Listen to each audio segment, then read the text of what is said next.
And I called in on my neighbors. Jocelyn was going out to do some grocery shopping, and I called them to see if they needed anything. Because again, trying to get their exposure minimized. They are in their probably mid-80s, I would guess. And I know that he goes out shopping every couple of days and he picks up whatever they need. And in the past, when I've asked him if he needs any help or anything like that, he just said no, he likes this, he likes the routine, he likes to get out.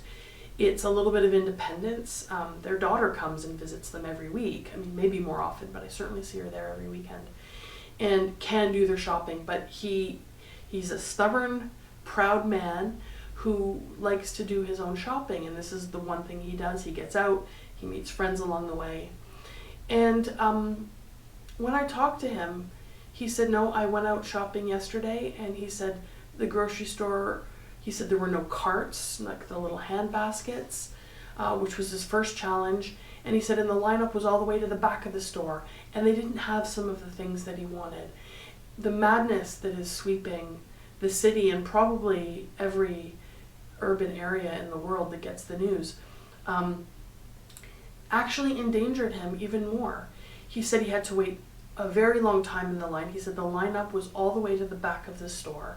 He's not used to that when he goes shopping. He'll go on a weekday, not on a weekend, and he's used to just being one or two people ahead of him in line. And he said that when I spoke with him, that he was recovering. His hips, both of his hips have been replaced in the last couple of years, and I believe he's waiting for a knee replacement, and he said he's just in bed recovering because the long lineups, and doesn't sound like anyone let him go ahead. He lined up at the back of the store with everybody else and had to wait an hour or whatever it was to get to the cash, and just to buy his few little items. So our attempt at social distancing is a noble one, and it's a necessary one. But in doing that, in the attempt for everyone to self-isolate, we ended up putting our most vulnerable members of society at risk. He was exposed to 10 times the people in that store that he normally would have been exposed to. He had to wait a very long time. And so his body is now recovering from that wait. He didn't end up getting the things that he needed, so he's going to have to go back out again. But that's where we're at in society. So please, people, stop the hoarding. How much toilet paper does your ass need? People, be sensible. That's all I can say.